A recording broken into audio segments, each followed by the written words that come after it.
This video should be for anyone who wants to get good in Dungeon Keeper 1 multiplayer, or more like KeeperFx multiplayer, because you can't really play Dungeon Keeper 1 multiplayer without the KeeperFx mod. And if you do, almost everything still applies to Dungeon Keeper 1 beside of the KeeperFx exclusive features. If you want to play multiplayer, I made a video on how to play online, which I will link in the description. Additionally, most multiplayer maps are extremely imbalanced. That's why I recommend you install one of my multiplayer map packs, which I will also put in the description. First and foremost, Dungeon Keeper 1 doesn't work like your classic RTS game. Your economy can do more damage than your units, and the power dynamics can shift quite heavily. You can lead in the early game and mid game, but when you are behind with the late game because you weren't able to kill your opponent in time, you will face a mistress or a horny and they will flip the game in an instant. And there comes my first point, the game dynamic. In early game, having more units is really important, but also having the right units. If you want to go aggressive just to get an advantage in early game, go for it. But you have a very short window to deal enough damage to come out ahead. Against a decent player, an early game win is impossible. So better get a good dungeon layout as well as a good position to attack and defend yourself. Mid-game starts when you get the level 4 Dragon, Ball Demon and Warlock, because they can defend against armies. And if you want to oversimplify it, a Dragon can counter a Ball Demon because they have a lot of HP and heal. A Ball Demon can counter Warlocks because they have a lot of AoE, and also Warlocks are quite fragile. A Warlock can counter Dragons because Dragons move so slowly and Warlocks deal a ton of damage. Most of the time it's better to just harass your opponent within possession and use spells to delay his late game. Meanwhile, you try and get an healthy economy going, but if you're committed enough, you can force some issues here and win. In late game, everything flips once again and creatures become most important, like having a level 6 mistress, horny or samurai. Every creature before that is almost obsolete now. And the only thing which remains is that spells become even more important here. Like all your gold you accumulated should be spent to kill your opponent's key creatures and to secure yours. And there comes my next point, what unit tier looks like at each stage of the game. The unit tier list. In early games I put all creatures here you can attract in early game, and their level range from 1 to 3. Like Ball Demons, they are clear S tier, they are tanky, loads of AoE, they kill imps and deny your opponent to get any progress on the map. Then another S tier unit are Dragons. They do very little damage, but they are tanky, great for harassment your opponents and screw around with their dungeon and their production, and they are great for research as well. Now we have Warlocks, clear A tier, not S tier because they lack the HP, but they deal a good amount of damage and they're great in possession, like you can pretty much rapid fire down. Also great for research. Now at D tier we have Demon Spawns, because they're really good at early rushes, but when there's one Dragon or one Ball Demon out, it's over, but they're decent for research though. Now we have Trash tier. The first unit there goes to the Fly. At some maps the Fly is actually decent because it's good for scouting and it screws around with the production at some maps, especially when the map is quite open. But beside of that, it's pretty much the worst unit. Another trash tier is the Spider. In early game, they're just good for the level 2 slow spell, and that's pretty much it. But you should keep it for the Mistress Sacrifice late on. Same goes for the Beetle. Trash in early game, but keep it for the Mistress Sacrifice. And another trash tier unit are the Trolls. And it's just trash. You don't really have time to produce any defenses, and you might want to keep him for the Honey sacrifice.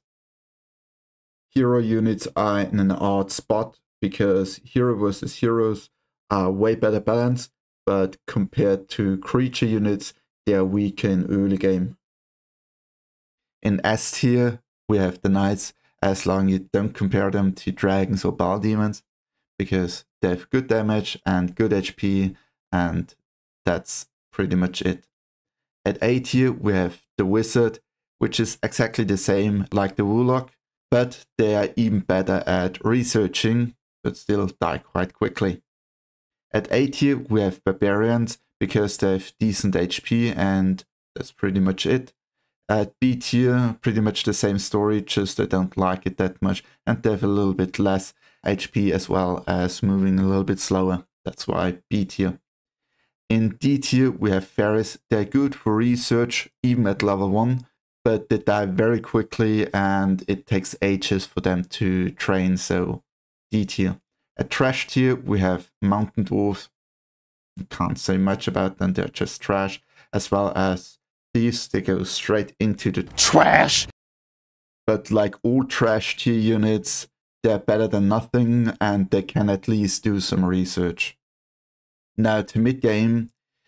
For me, mid-game units range from level 3 to level 6, but just the early game creatures. The mid-game creatures, because they spawn a little bit later, arrange them to level 1 to level 4. Still at S tier, the ball demon, mainly to kill imps and deny your opponent to go any further, but also for the Honey sacrifice. Dragons are the ultimate mid-tier unit. They're great for defense, great for harassment, great for research, great for scavenging if that's unlocked. Clear S tier. Now in S tier, the warlock deals a ton of damage with knockback, especially within possession, and great for research, but still dies quite quickly. At A tier, we have spiders. They are great defensive units because of the freeze and slow ability, but you also need them trained up for the Mistress Sacrifice. And there comes the B tier. We have beetles. They're completely useless, but you need that fucker trained up for the Mistress Sacrifice. That's why B tier. At C tier, we have trolls. The good thing is they can produce traps, but I think you want to mainly train it up for the Honey sacrifice.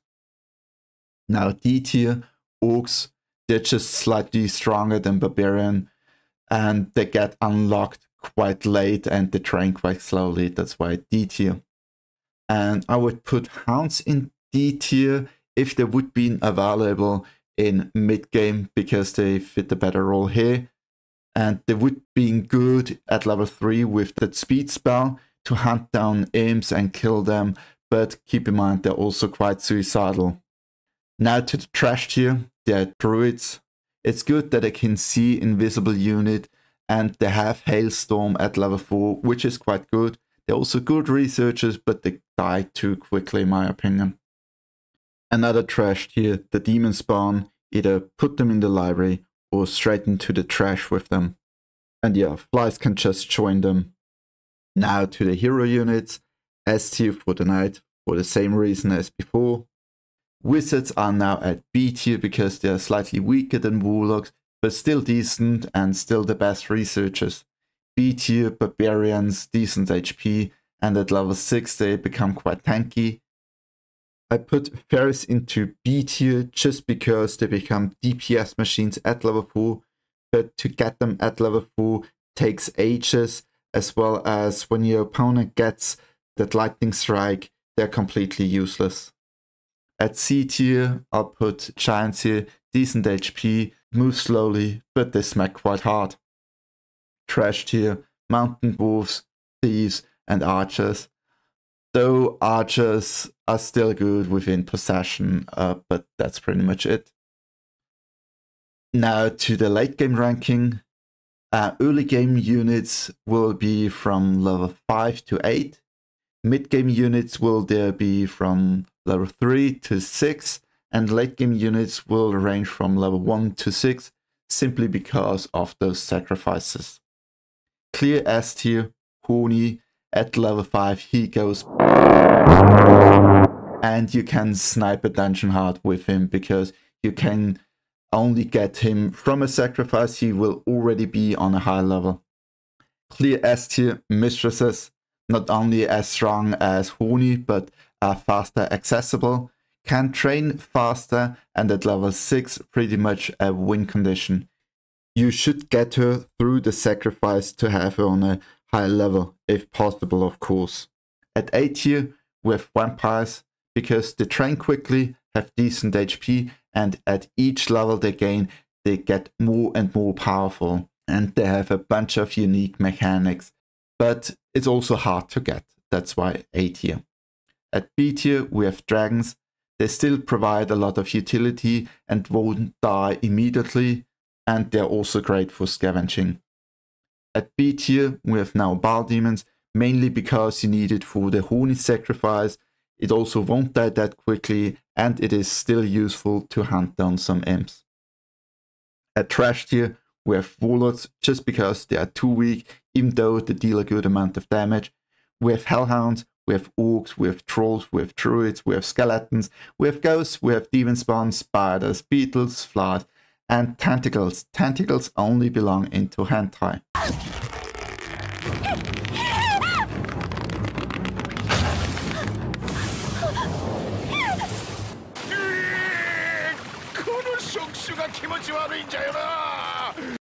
For hero units, in S tier, the Samurai train extremely quickly, deals a ton of damage, and has decent HP.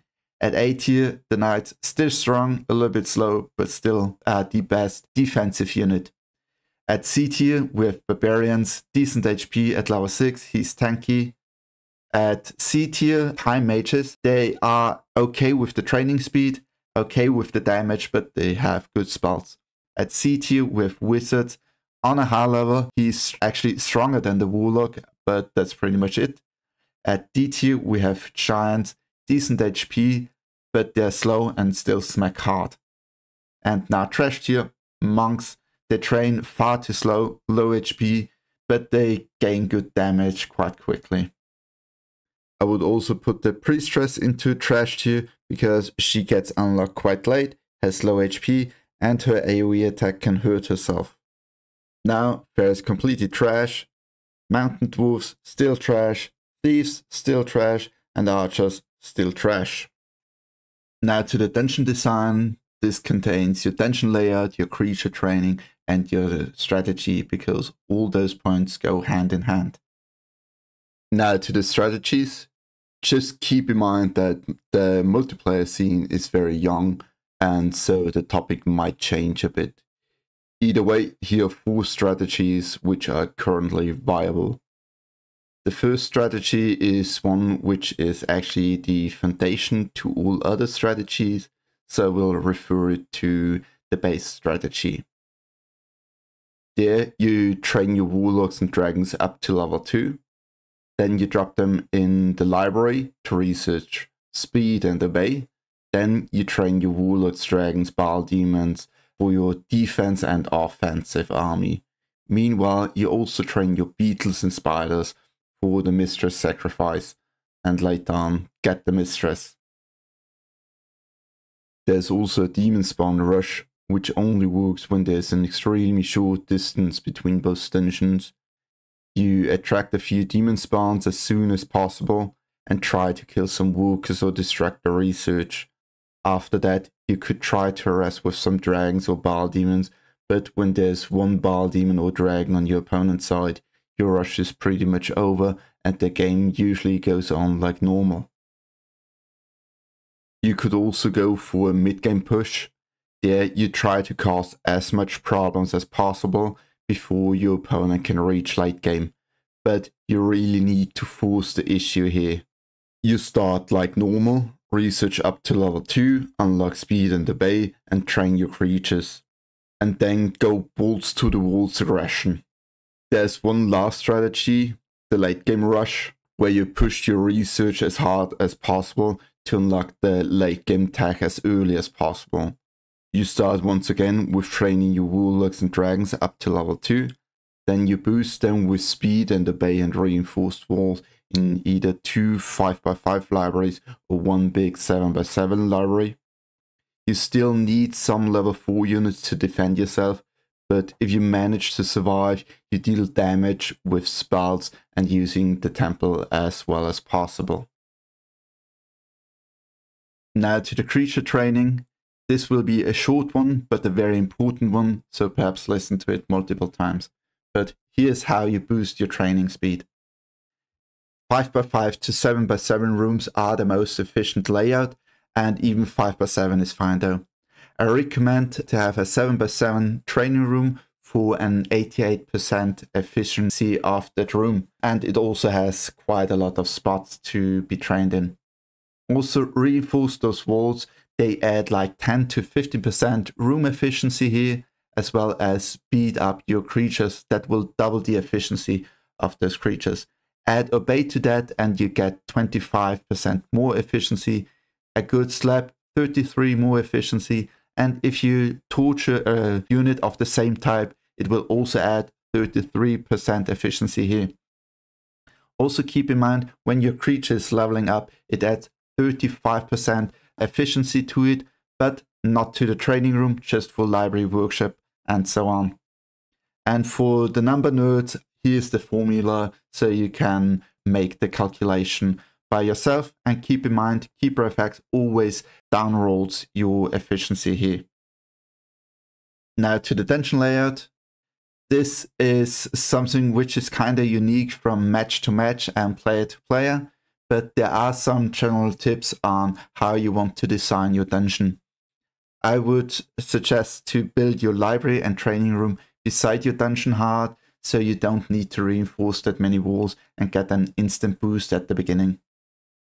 I would also build a library and the training room entrance as far away as possible, because your opponent will try to aggro creatures in the library and training room, and the further away they are, the more time he wastes in possession. Know how many tiles you need to attract units, like demon spawns take 1 training room and 1 tile, a warlock just needs 9 library tiles, a dragon needs 25 warp tiles and 15 layer tiles, a bile demon takes 25 layer tiles and 25 hatchery tiles, a beetle takes 9 layer tiles, a spider 9 layer tiles and 9 hatchery tiles, a troll just needs 1 workshop tile, and the mistress 9 torture room tiles. Stick to rooms like 5x5 to 7x7. The 5x5 room is the most space saving and very efficient room size.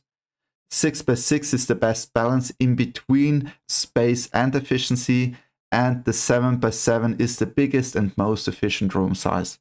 But sure, there isn't much of a downside. If you have a 5x7 room, it just takes a little bit longer for reinforcing those walls and doesn't buff it that much. If you have time, just dig out multiple 5x5 rooms around your dungeon. You might need to build a twin dungeon while you are under attack, as well as hiding a layer where you know your opponent hasn't scouted yet, especially at late game. Better build a second 5x5 library than a bigger library. The library is one of the most important rooms in multiplayer, and it's very likely to be targeted by your opponent. And having the option to jump between those 2 libraries, it's just much faster. In addition, at level 2, warlocks will shoot any non-research units, and with a second library you can prevent that. Another reason for it is you keep your spells if you sell 1 library, as long as there's another library and it has enough space to store those spell books.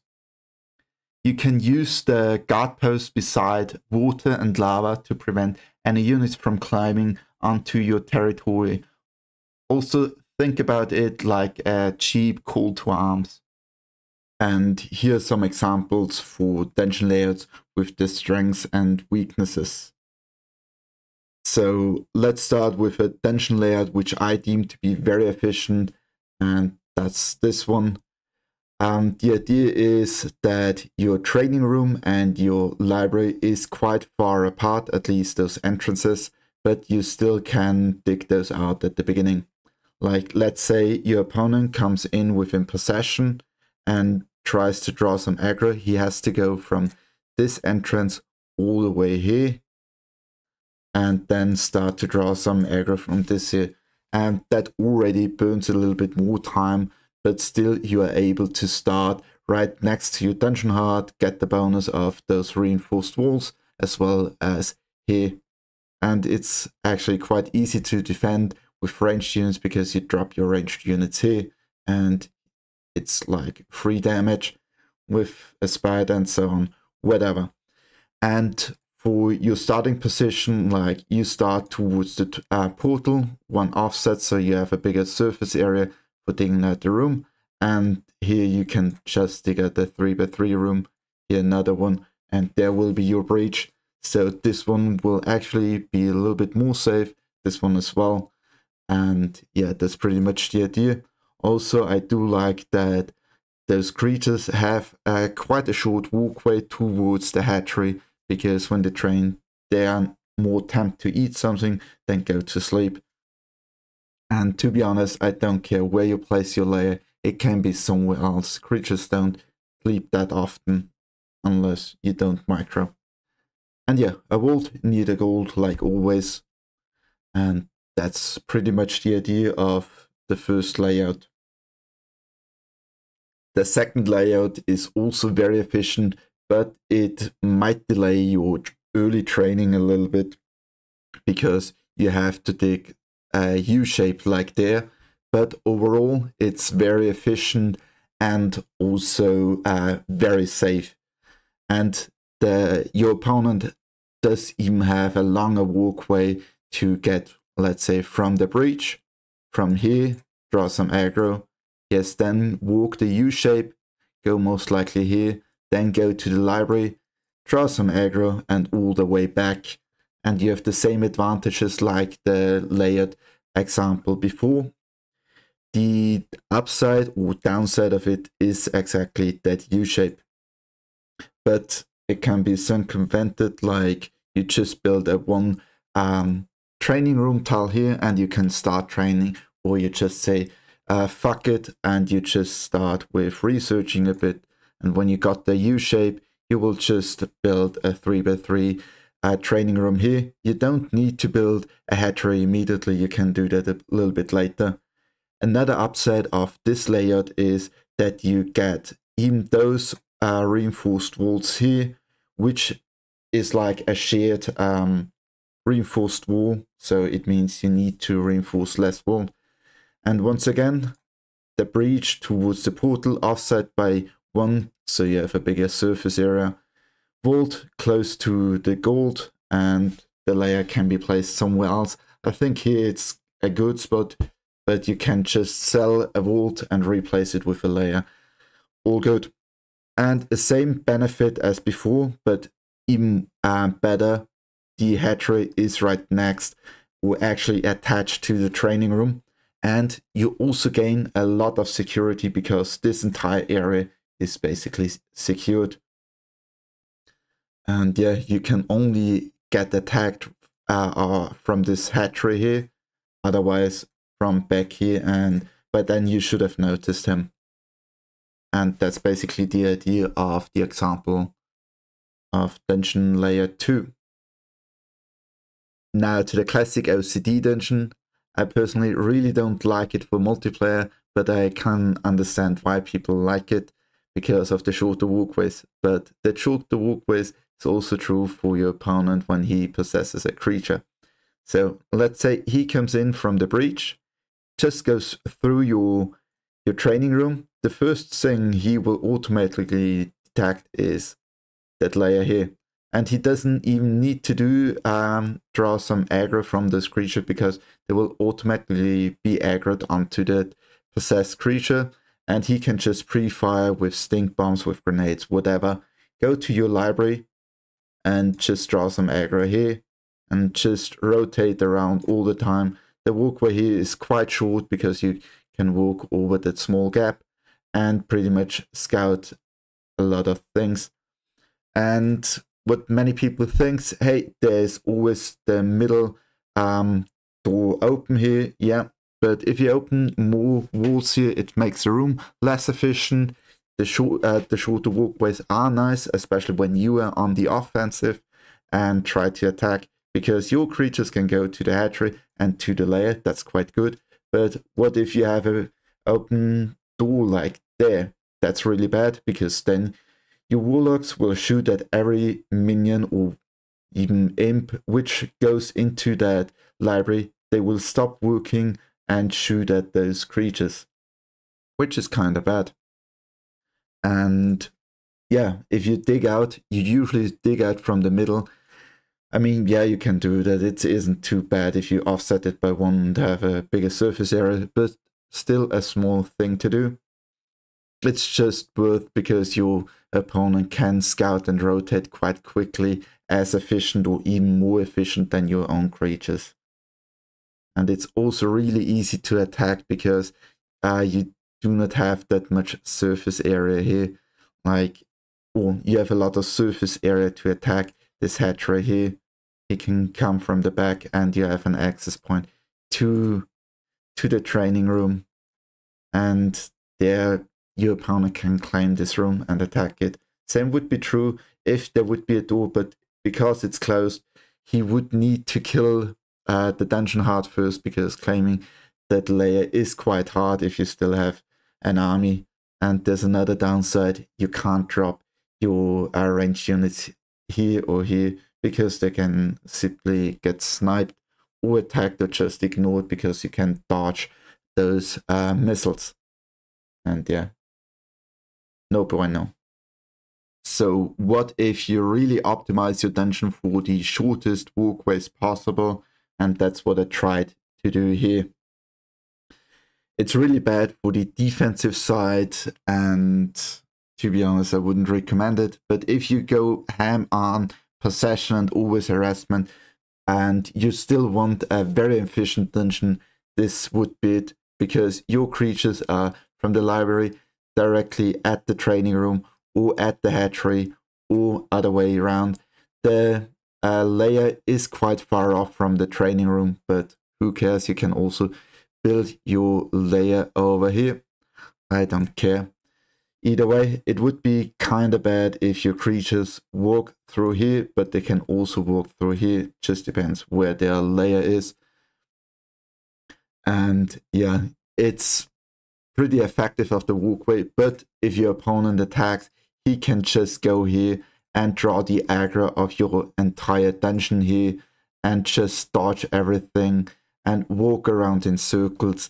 It's really bad if your opponent is here. So you basically need a twin dungeon where you have to flip in between those creatures you want to keep for research, but it will be hard to deal with, because he doesn't even need to cross anything. He will just stay there. And yeah, but you can have a good defensive side, because your surface area on this side is quite protected. It can just be attacked from here and also on the back here, which is kind of nice. And now to the worst dungeon design. It's actually my, I think, 5th record, because it just gets too long, because there's so much wrong with it. And I make it short. It just sucks. Don't do it. Now to the spells, because spells are a crucial element of multiplayer, and I will give some insight on what I've learned so far. You can charge up spells by holding down the left mouse button, and when you quickly click on creatures in your dungeon or in the battle menu and keep holding the left mouse button, you also keep the charges. You can then cast charged up spells on multiple creatures without wasting that much time. And when you notice that your opponent casts Armageddon, you can quickly cast Audience to counter it.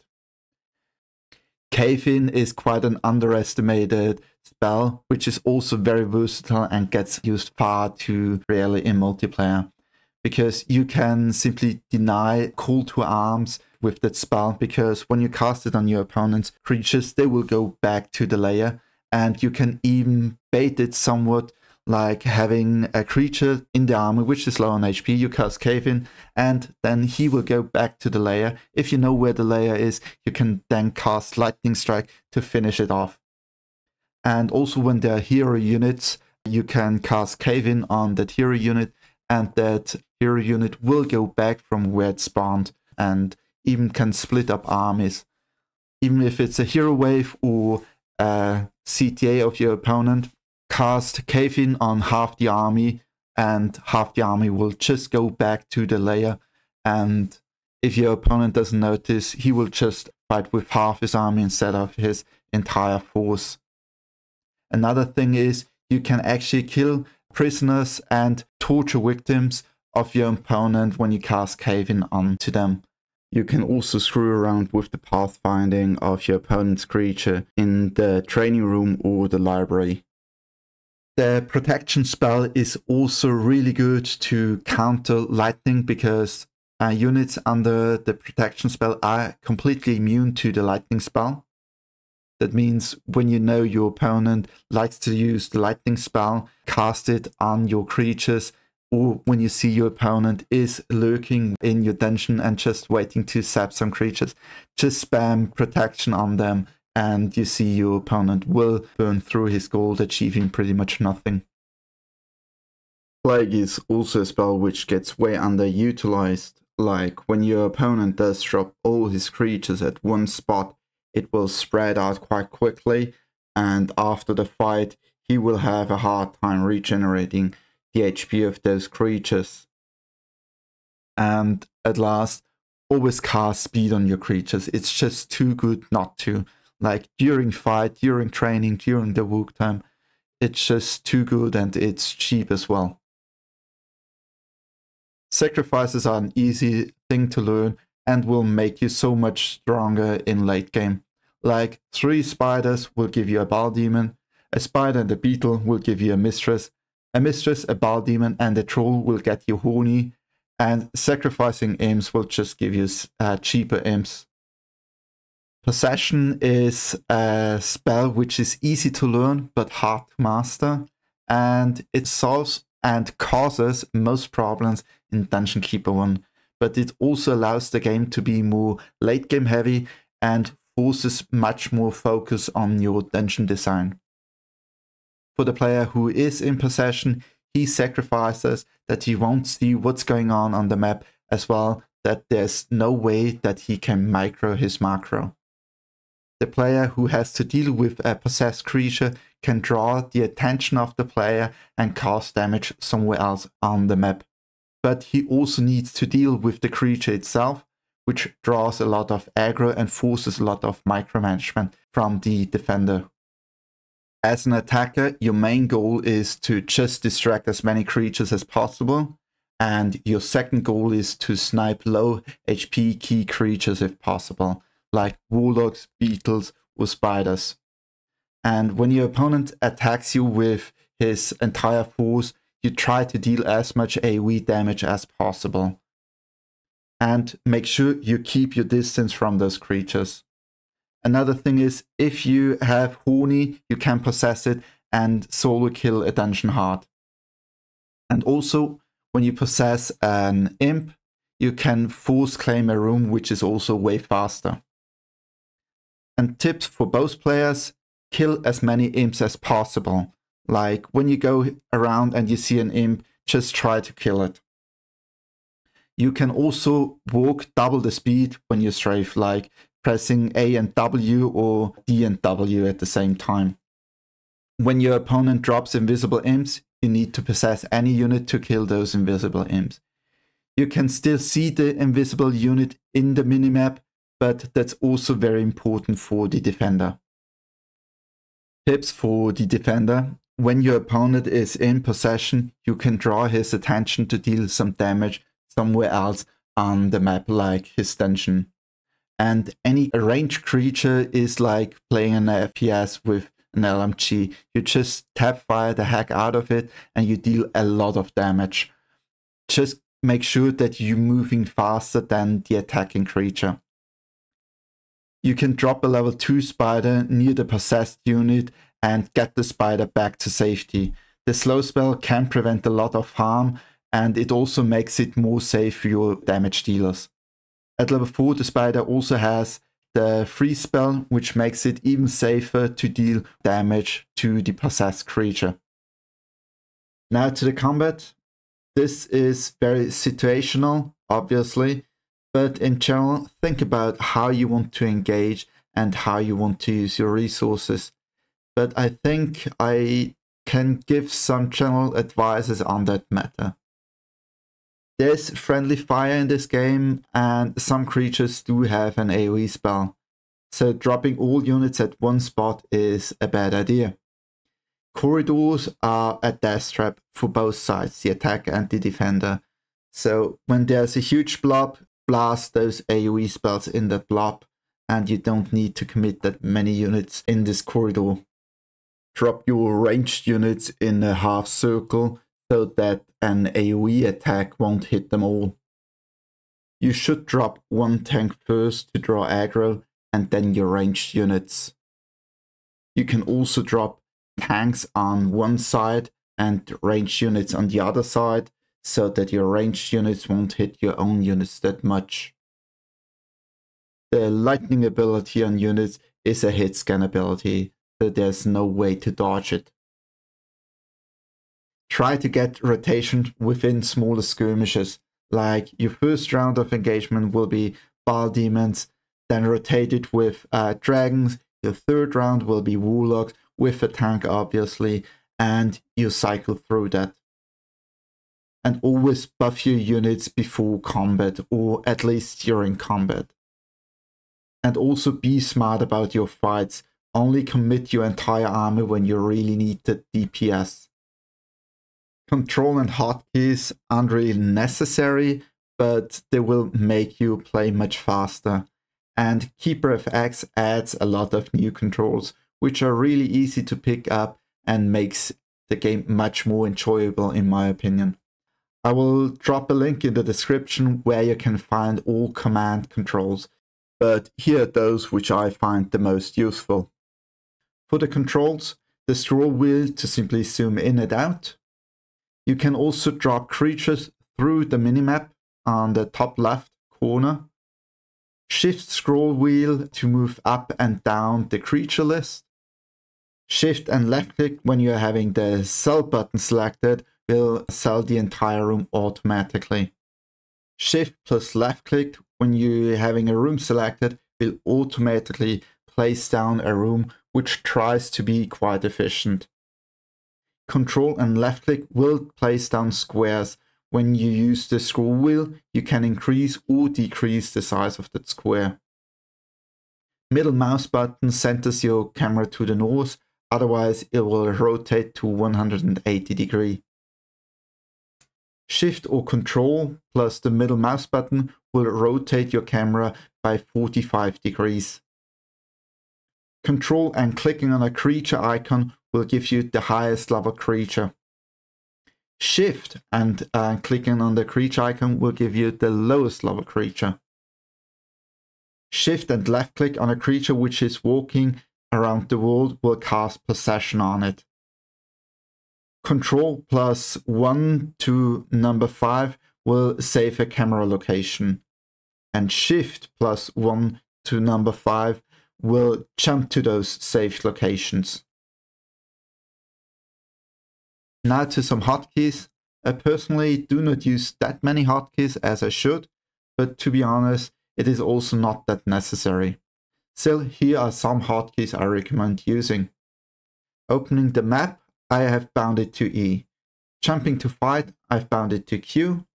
1 for the information tab, 2 for the room tab, 3 for the spell tab, 4 for the defense tab, 5 for the creature tab.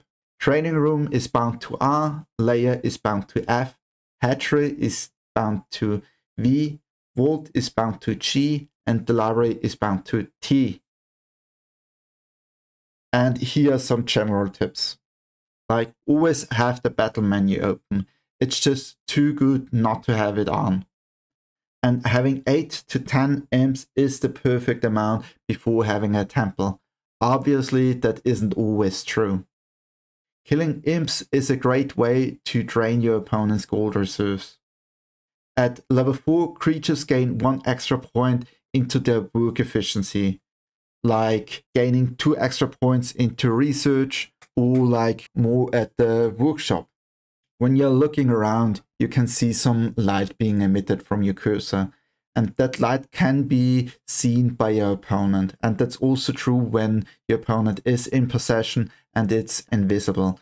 So you can simply snipe that invisible imp because it emits light.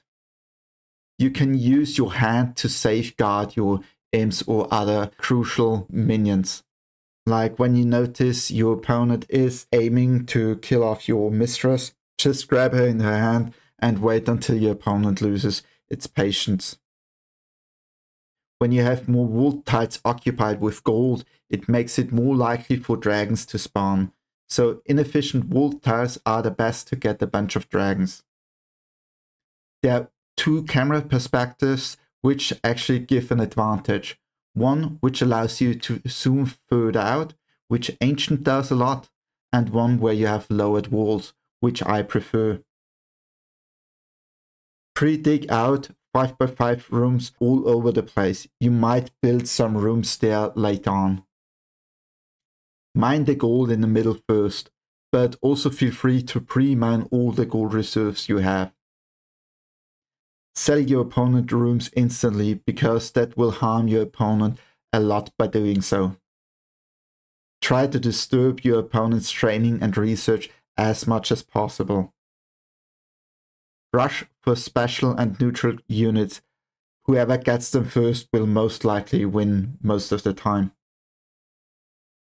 You can lure heroes into your opponent's dungeon when you either manipulate their pathfinding and block off access to your dungeon, or by having a weaker dungeon.